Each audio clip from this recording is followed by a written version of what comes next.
जय श्री कृष्णा। राधे राधे दोस्तों, स्वागत है आपका अपने चैनल पर। आज हम आपको सुनाएंगे धरती माता की कहानी। तो जो भी व्यक्ति सच्ची श्रद्धा और भक्ति से धरती माता की पूजा करता है उसके पाप कर्म नष्ट हो जाते हैं और धरती माता की कहानी सुनने से मनुष्य की सभी मनोकामनाएं पूर्ण होती हैं। तो ध्यानपूर्वक सुनिए धरती माता की कहानी। तो प्रेम से बोलो धरती माता की जय हो। प्राचीन समय में की बात है। एक गांव में एक माँ और उसका बेटा और बेटी रहा करते थे। माँ गरीब थी, वह मेहनत मजदूरी करके अपने परिवार का पेट पालती थी।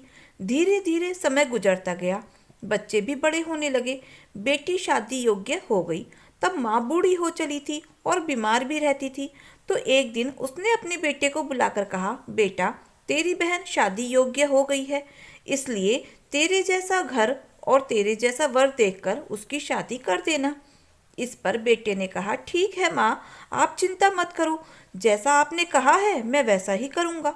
कुछ दिनों बाद उसकी माँ की मृत्यु हो गई। तो दोनों भाई बहन बहुत ही दुखी हुए। माँ का 12वां और 13वां होने के बाद 6 महीने बीत गए। तब उसके भाई को माँ का कहा हुआ वचन याद आया। वह अपनी बहन के लिए रिश्ता ढूंढने निकल पड़ा। उसका भाई गांव गांव घूमा, लेकिन अपनी बहन के लिए कोई योग्य पति उसे नहीं मिला। वह घूम घूम कर थक चुका था, क्योंकि उसे अपने जैसा मिलता ही नहीं था और इसलिए वह अपनी बहन की शादी के लिए तैयार नहीं होता। तब वह सोचने लगा कि मेरे जैसा लड़का मेरी बहन के लिए कहाँ से ढूंढ कर लाऊं। मेरे जैसा दुनिया में पता नहीं कहाँ मिलेगा। तो मैं ऐसा करता हूँ कि इससे शादी मैं ही कर लेता हूँ। ऐसा सोचकर वह चुनरी और शादी का सारा सामान ले आया। गांव वालों ने पूछा कि तू शादी का सामान लेकर आया है, रिश्ता तय कर दिया? तो उसने कहा, हाँ, मैं अपनी बहन का मेरे साथ ही शादी कर लूँगा। तो गांव वालों को इस बात पर बड़ा ही अचंभा हुआ। उन्होंने कहा कि यह तेरी बात सही नहीं है। उसने कुछ भी नहीं कहा, वह सामान लेकर घर आ गया। तब उसकी बहन ने पूछा कि भैया, तुम यह सारा सामान लेकर क्यों आए हो? तब वह बोला, ये सामान तेरी शादी के लिए लेकर आया हूँ। तो एक दिन वह बाहर पानी लेने के लिए गई, तो गांव वालों की औरतों ने उसे बताया कि तेरा भाई तुम्ही से शादी करने वाला है। तब बहन ने जाकर अपने भाई से पूछा कि भैया, मुझे गांव की औरतें ऐसा बोल रही थी कि आप मुझे जवाब दो। तो इस पर भाई ने कोई भी जवाब नहीं दिया।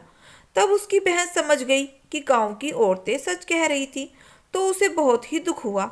वो सोचने लगी कि मैं क्या करूं, कैसे अपने भाई को रोकूं और कैसे कहूं कि ऐसा नहीं हो सकता, ये अनर्थ है।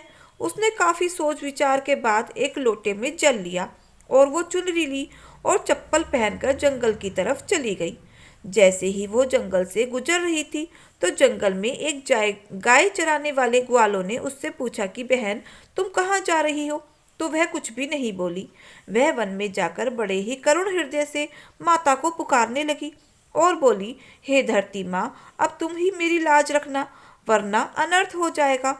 और फिर वह जोर जोर से रोने लगी और कहने लगी, हे धरती माता, मैं क्या करूं? हे माँ, मुझे अपनी गोद में समा लो, नहीं तो अनर्थ हो जाएगा।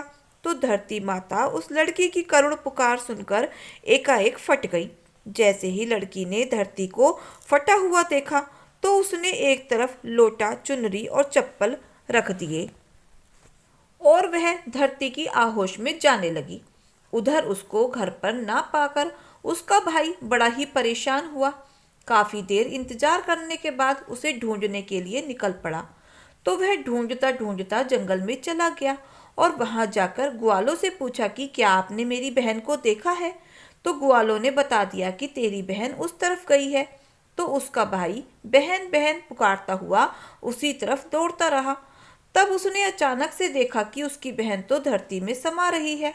यह देखकर उसने अपनी बहन को बहुत जोर से पुकारा और उसकी तरफ दौड़ा, लेकिन तब तक उसकी बहन धरती में समा चुकी थी, लेकिन उसके थोड़े से बाल बाहर दिखाई दे रहे थे। वह बहन के बालों को मुट्ठी में पकड़कर जोर जोर से रोने लगा और कहा कि बहन, तू सत्य के लिए धरती में समा गई, मेरी तो बुद्धि भ्रष्ट हो गई थी।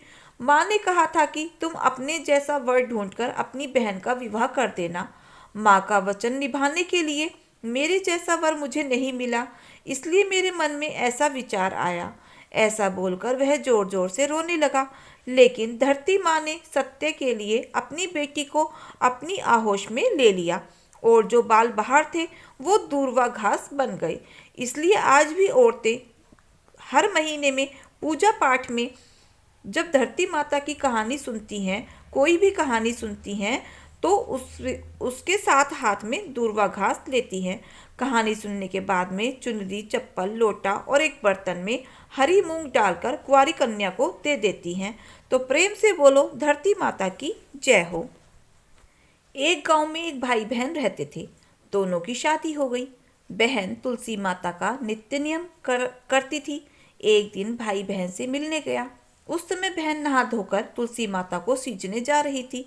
उसने कहा, भैया आप थोड़ी देर बैठिए, मैं तुलसी माता का नित्य नियम करके आती हूँ। भाई को बहन पर बहुत गुस्सा आया।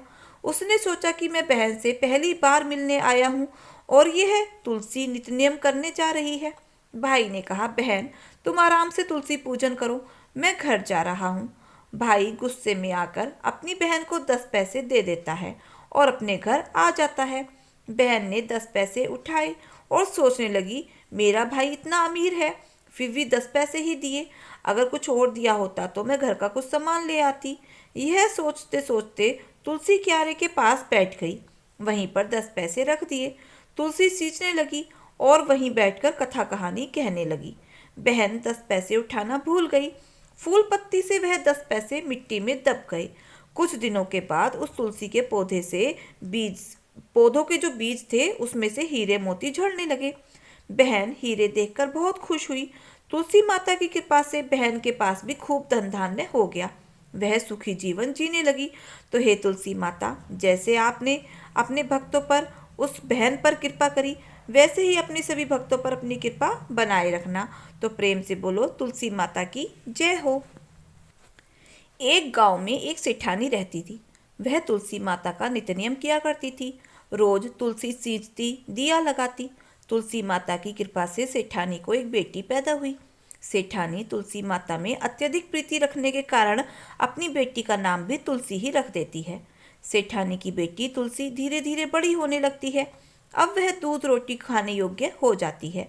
सेठानी तुलसी बिटिया को रोटी खाने के लिए बुलाती है तो तुलसी माता रोटी खाने आ जाती हैं। बेटी भूखी रह जाती है और फिर वह रोती है।